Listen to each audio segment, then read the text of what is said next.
So I just wanted to show a quick video on how I manage my forest here in Montour County, and especially want to dedicate this to my students at Lewisburg High School.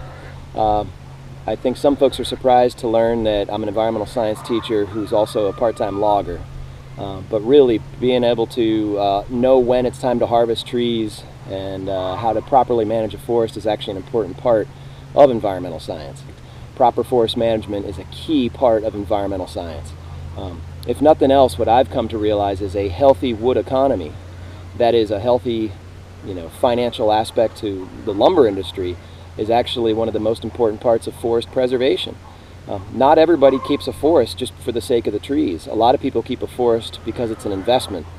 And if it's not an investment, those folks in some cases would be happy to sell it off for development, and I don't want to see that.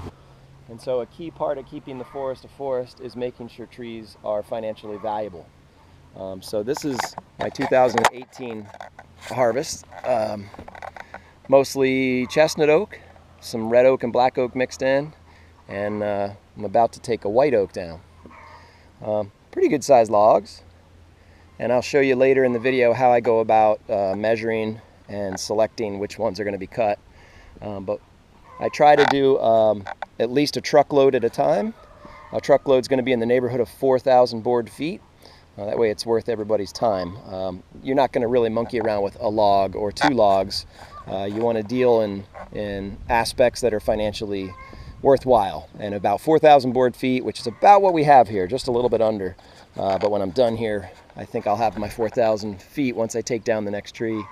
But this is about what I cut each year, which is a nice steady supply of income. But also, if you take notice, some of these trees were already dead or dying. Now, unfortunately, once they're dead, they lose some of their value. So, for example, this big guy here, if I would have caught him last year when it was still, fresh and green, it probably would be worth twice what I'm going to get for it. However, it's still worth something. The end is still sound as can be. It can't be rotten. It's got to be sound. The fact that the bark is still sticking on it is a clue that it's still pretty good. But ideally, here's a good tree. This is a good red oak that I was able to tell by looking at the canopy that it was time to cut. So anyway, let's get into how it's done and how do I pick a tree. If I want to keep this a forest, I'm not out here to cut every tree down, but far from it. Instead, I want to manage it like a crop. So let's look here at my tree line. And what I want you to notice is this tree front and center is a white oak, and the canopy has been thinning. You'll even notice some dead branches up there. And that is a pretty good clue that it is time to take that tree. Nearing its prime. It's a pretty good sized trunk, as you'll see when I get in there. And so, could that tree hang on for a few more years? Yeah, probably. But again, I don't want to wait till they're dead, because then I'm losing a lot of the value. I want to try and get them when they're still green, still living.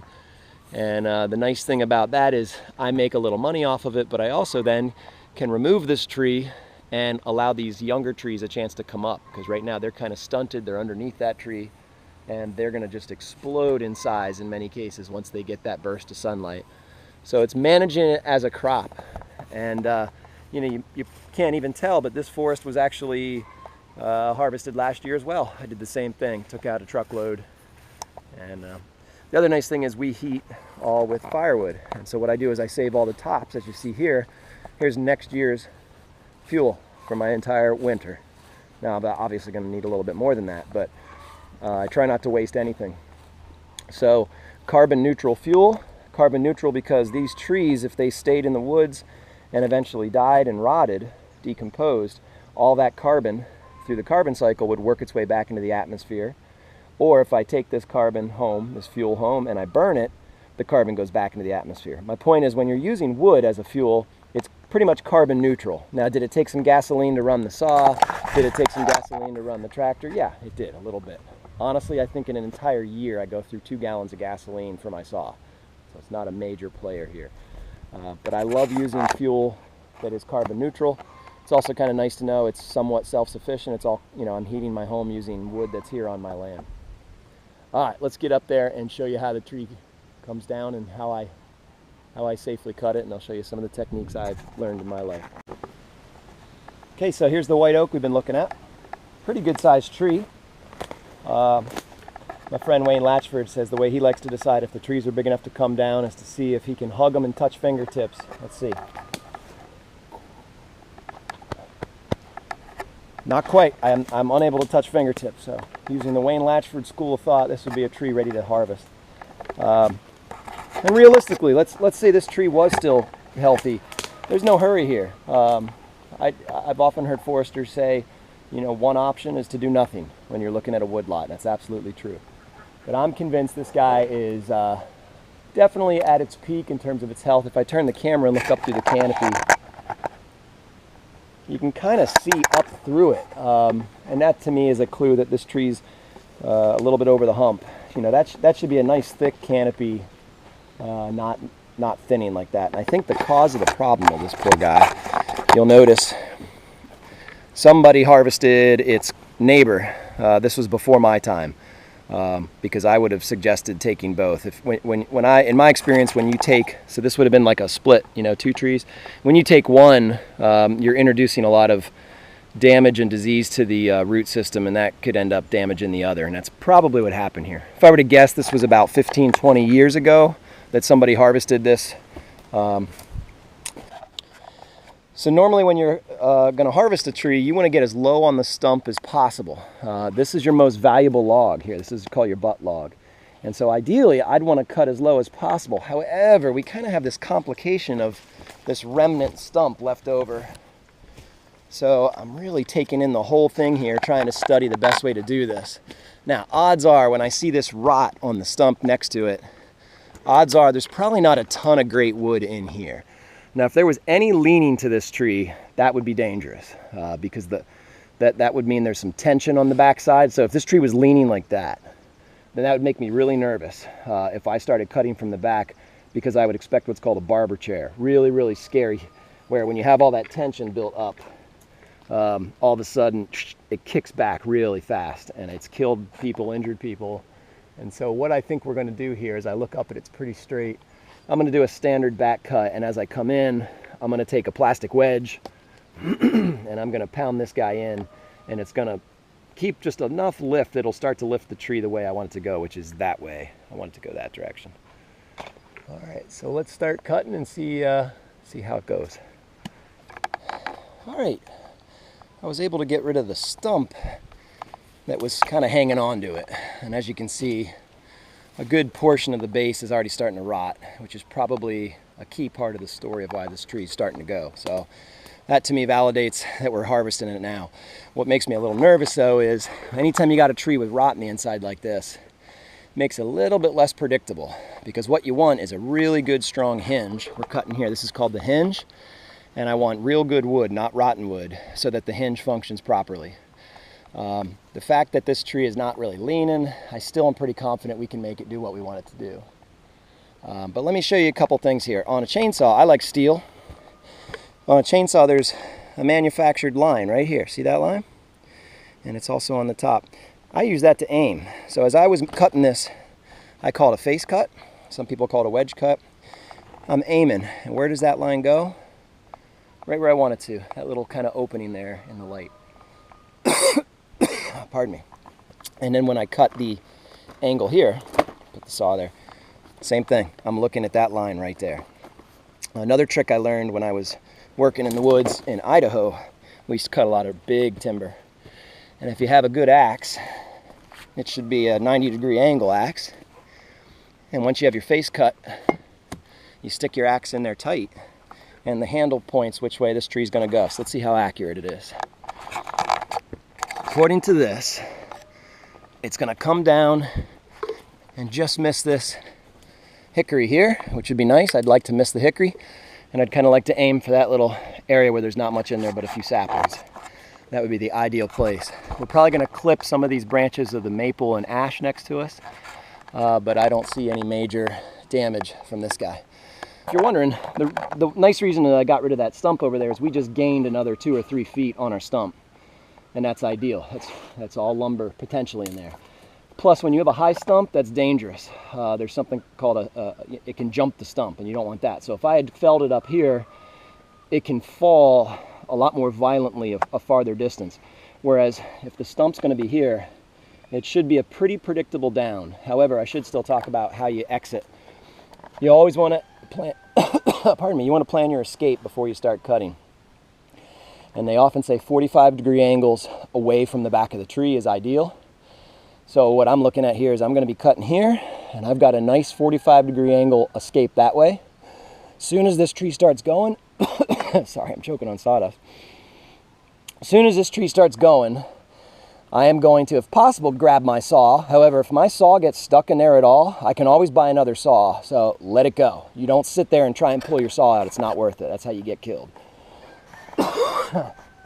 So assuming I can pull my saw, I'm going to pull my saw, and I'm going to be running that 45-degree angle backwards. But you know where I'll be looking? The top of that tree. Because sometimes the tops can do some really weird things. They can break branches off, or it can hit another tree and something can come down and kill you. So I'm not going to be watching the stump. I'm going to be watching up. That's the plan. Let me...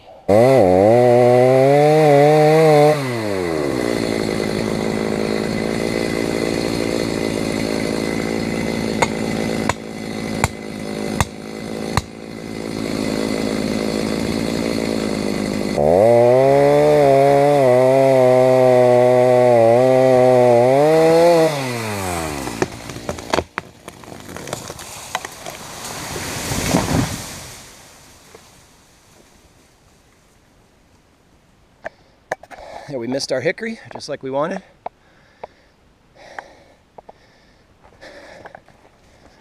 Whew. And there you can get an idea of the age if we wanted to. If I were to take a quick snapshot, what I see here is the last 10 or 15 years, this tree had a lot of sunlight and got real big real fast. And that makes sense because they logged this area about 15 years ago, opened up a whole bunch of sunlight. And this tree probably would have kept growing had its neighbor not been cut down and the stump started to rot. But anyway, before that, what I see is a lot of really tight growth rings. So, you know, there's probably the 1950s and 60s, not much sunlight, and then it looks like it really opened up. And then I always like to look at the stump, study what went right, what went wrong. I lucked out, my hinge was pretty solid. Look at that, that's some pretty gnarly grain. Beautiful. And the hinge worked like it was supposed to.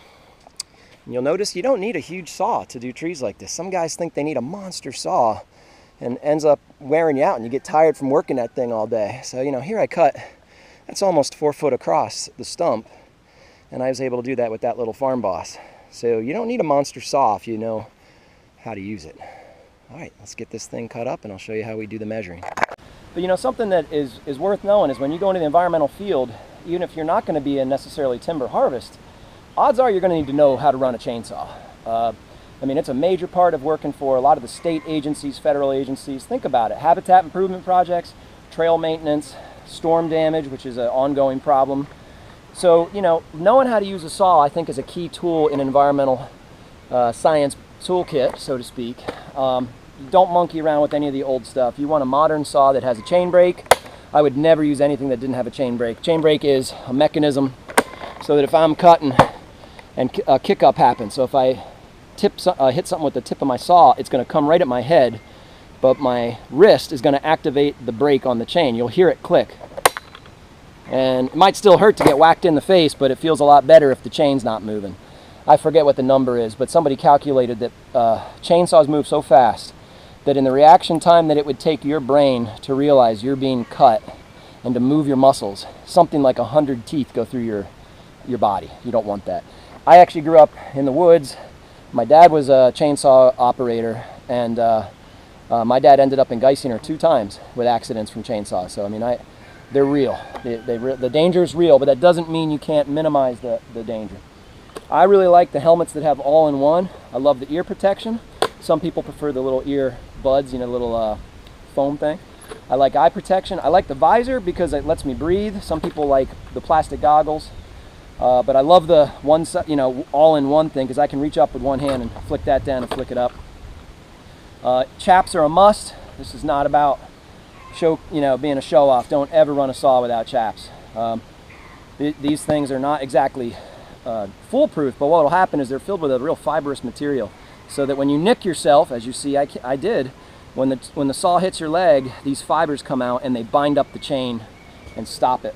So that's key. I definitely recommend long sleeves. One of the biggest hazards I can tell you that I've gotten into is bees. Ground bees, man, they get you when you least expect it.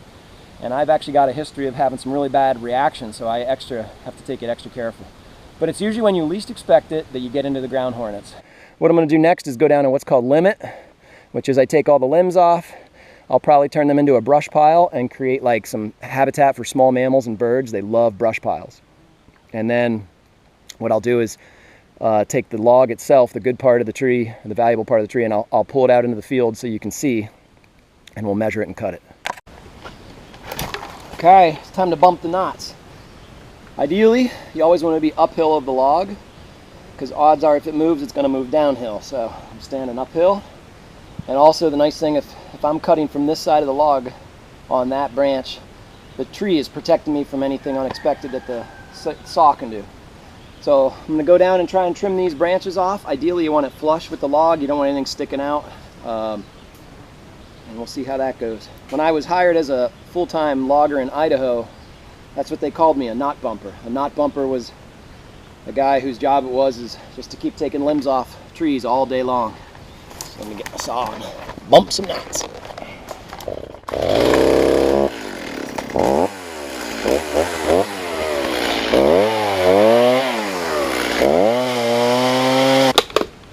Another quick thing I don't want to forget about, spring poles. Oh man, they're deadly. A lot of times when you drop a tree like this and the tree fell on it, oh man, it's got a ton of potential energy just sitting in there.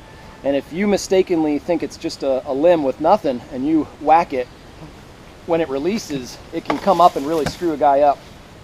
I knew of a guy who had his cheekbone shattered from a sapling like that. So again, watch out for spring poles. I mean, a good way to just look at it is here. We can see exactly where the forces of nature are. I mean, let's look at this. So here we got this couple-ton tree, and it's leaning on its own limb. So I'm going to cut this from the bottom, and when I do, this limb's going to kick out like that. So that's, you know, you're just always looking for, okay, which way is something going to kick when I cut it. All right, enough chatter. Let's make some money.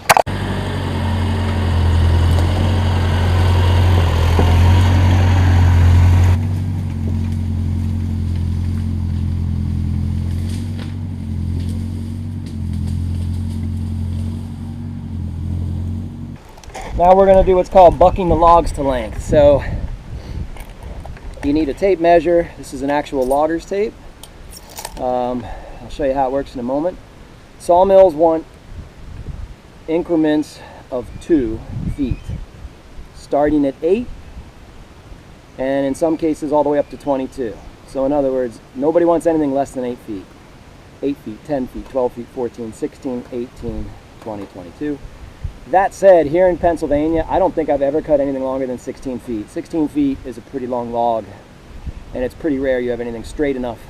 That's the key, by the way. As you're going to see, you look at the tree, and you have to get the straightest possible, longest possible log you can. So for example, if I have a 16-footer that goes and bends, what I'll probably do is make that an 8 and an 8, so that ideally they're both straight. Now that said, you want to add 6 inches to each measurement to allow for buffer. You can always cut a board shorter, you can't make it longer. So in other words, I'm not going to measure to exactly 8 feet. I hear you, red tail. I'm going to measure 8 feet 6. So on the logger's tape, in red, you can see I'm at 8 feet 6. Here we have some rot, and we don't know how far it goes. We don't know if it goes and ends or if it goes and expands. I'm going to predict that it's going to end here in a little bit. So if you remember, this thing had a stump.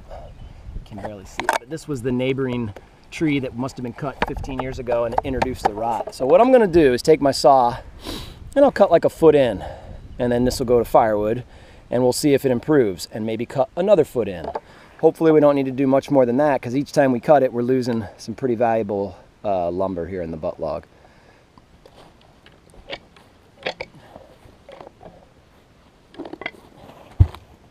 Not bad.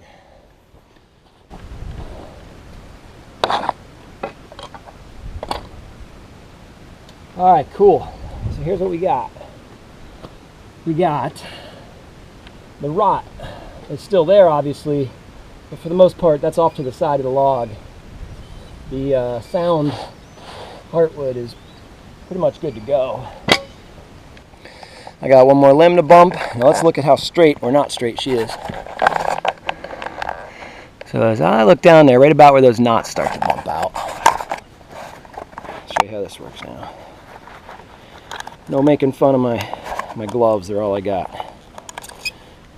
So this guy has a little nail in it. I always stick it an inch or two from the end just to play it safe. And I think maybe a 10-foot 6. Let's see, what would the 12 look like? So there would be 12/6. What's neat is you can kind of look right down the log and see that's still pretty straight. I think 14, I think we'll be playing with fire. Let's see what 14 looks like. Now, yeah, I feel like there's a bit of a bend there. If we went, there we go. If we go 12/6, that's a nice log. And let's see how long total this is, because we want to be able to get the most logs that we can out of this guy. Ooh, beautiful. So I cut it just over 25 feet. We should be able to get two 12-footers out of that. And then also, here's the top of the tree. I think I can get at least one log out of that. Go down here to the small end. And we're just going to shoot a diameter right across it. And I would say there I'm getting like 17 inches right there, 17. If I shoot it that way, 17. Okay, so here's how you read it. 17 inches. What do we say? We cut it or a 12-foot log. 12, 12, 12. That's 150 board feet. Let's add it all up and then I'll tell you how to figure out what that might be worth. But we got 150. Let's do this log. So we got 400 board feet right here. And white oak is currently selling for in the neighborhoods of 55 cents a board foot for the logs. And the way you can get that price is if you just Google, I like to Google PSU for Penn State University. Google PSU Timber Report. It comes out quarterly, and you can actually see what the average price is. Northeast Pennsylvania, Southeast Pennsylvania, North Central. Yeah, they break it up by region. And white oak, I believe, was around 55 cents. Now, I might do better. Like this guy here is a really nice specimen, and sometimes you get a premium for that. But let's just do some rough math. If we had 400 board feet, 50 cents a board foot would be 200 bucks. 55, I think that's $210. So here's 210 bucks. Took me about an hour to take down. 200 bucks an hour, not bad. And best of all, it grows back. I can't think of anything more environmentally friendly than a resource that grows back. So I'm hoping that I'm starting to get you to see the world differently. If you're someone who's been taught that, you know, logging's a bad word, it isn't. Good logging, conservation-minded logging is a wonderful part of your environmental science toolbox. You know, when we build things out of steel and concrete, you can't grow more steel. You can't grow more concrete. Can you recycle it? Sure. It takes a tremendous amount of energy. This tree regrew using sunlight.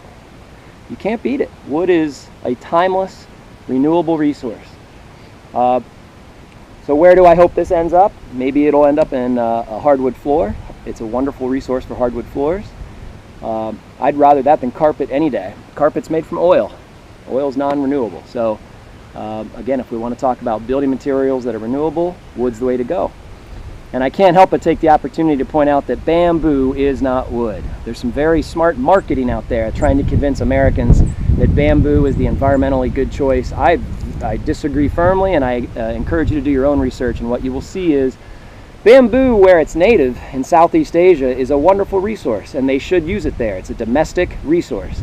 But cutting bamboo in Asia, which by the way is not wood, it's grass, shipping it as a raw product to America for flooring, a tremendous amount of fuel is used shipping it around the world. Not to mention, you can't just put raw bamboo down. If you take a good look at people who are installing bamboo floors here, there's a tremendous amount of chemical lacquer and polyurethane and other chemical additives that have to be added to make it a hard surface. Whereas oak, you know, oak's ready to go. Here's a little chunk of oak right here. Can't beat it, man. It's hard stuff. Don't really need to apply any chemicals whatsoever. Where else might it go? Well, there's a lot of really beautiful furniture made out of oak. Beautiful furniture. Maybe it'll be a desk. Maybe it'll be trim in someone's house or office or school. But the beauty is, behind me, the next batch is growing. Every time the sun shines and the rain falls, more oak grows. The other nice thing about a forest like this is it's a carbon trap. Temporarily, while these trees are living, the carbon is taken out of the atmosphere and converted to wood. That's where wood comes from. It is carbon from the atmosphere. So, you know, you get me going on lumber and wood, and I got nothing but good things to say all day. Are there examples where people have done sloppy logging? Absolutely. Especially in the old days, was it done incorrectly? Absolutely. But we've come a long way, and it's science-based, and it's sustainable as it can be. I look out here, here's my summer income. If all goes well, I hope to make about $2,000 off this pile of wood. And I can't stress enough that most of it was about to die. I selected these trees because they were either dead or dying. I suppose you could make the argument that letting a dead tree in the woods is great wildlife habitat. I agree. In fact, I see a couple dead trees that I chose not to take down for exactly that purpose, that I want to leave up for wildlife habitat. But these really marketable logs, that would be, I think, financially foolish. You know, when I'm sitting here on $200 from one tree, I'm not going to let that just sit out in the woods for wildlife habitat. Ideally, I like to let some of the more bended trees, the trees that have some really nasty curves to them, they don't make good saw logs anyway, so I like let them go for habitat logs. This was meant for my high school students at Lewisburg High School. I'm sure other folks are going to comment in and have their input. Are there different ways to fell a tree? Absolutely. Are there safer ways to do it? Probably. And this video was meant to be nothing more than an introduction for my students. You're not going to watch this and say, okay, I'm ready to go out and start running a saw. I'm ready to fell trees. Not at all, but you got to start somewhere. And I thought you'd appreciate hearing it from your environmental science teacher, if for no other reason, just to realize that maybe things aren't so black and white as we've often been taught when we're younger. A proper thinning now and then is one of the best things you can do for your forest. I'll tell you too, I'm a sportsman, I'm a hunter, and I can tell you where I see the most deer, where I see the most wildlife activity, are areas that have been previously thinned out, and the sunlight is penetrating to the forest floor, and there's new lush growth coming up. That's where the deer are. In fact, just half an hour ago, I took a walk that way and jumped a deer out right where I'd taken a few trees out last year. That's where he was bedded down. So, you know, the wildlife conservationist in me as well loves to see proper management techniques. I mentioned earlier, you always have the option of doing nothing when it comes to woodlots. Doing nothing is an option. But let's just walk through that for a moment. If I were to do absolutely nothing and just let these trees around me grow to 150, 200 years old, while that might be unique and beautiful, from a wildlife point of view, all the food's up top. You get those old trees, and there's a place for them, don't get me wrong. There are certain canopy bird species and whatnot that need that tall canopy. But let's look at it from a deer point of view. A deer loves to eat tree branch buds. You know, that it nips the buds on the end of these. Here's my oak branch. Right there's deer food. Let's get into it. Boom. Those little buds in there on that oak tree, that's the deer's food. And if this tree's 200 years old and it's all the leaves are way up top, the deer can't get up there. And so what'll happen is you start to see a change in your forest diversity when it's all old trees. If you thin it up here and there, and that's actually exactly what I've done. On this side of my property, on the west side, I actually have a really old stand of oak. Big stuff in there, and I'm going to let it go. It's a little bit of an experiment. I have about 5 acres over there that I haven't ever touched, and I don't even think it was logged 15 years ago when they came through this area. I don't think they could get equipment in there, so it's perfect. So I just like to kind of let it go, and you know, it's its own unique forest ecosystem. Down across the creek from here was heavily logged 15 years ago. My goodness, they took probably more than they should have, but wham, it came back up as thick stuff. And then in here was more of a selective cut. So I kind of have these 3 different ecosystems that I can kind of walk through and hike through and look at the different wildlife differences. And I'll tell you, the differences are there. You know, the old growth oak area, while it's beautiful and neat to go look at, I don't see much in the way of wildlife when I walk over there. Down there in the thick stuff that's regrowing, that's where the deer are. Doesn't mean I see them, I usually hear them, it's so thick.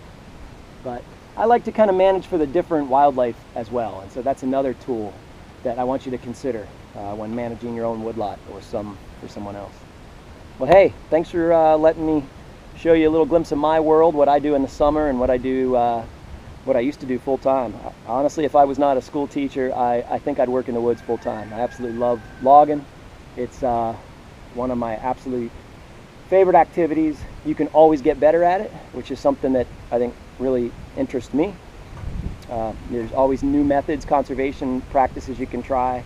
I've heard people say logging isn't surgery, and it isn't, but you can always get better at it. You know, here today we had a pretty small impact on the forest by removing a pretty monstrous tree. I can always get better, but I think that's something that I push myself for. Each time when I'm looking at a tree, I'm looking at a lot of different things, but one of the things I'm looking at is how can I remove this with minimal impact on the forest? Best office in the world, out under the sun, hanging out in the woods.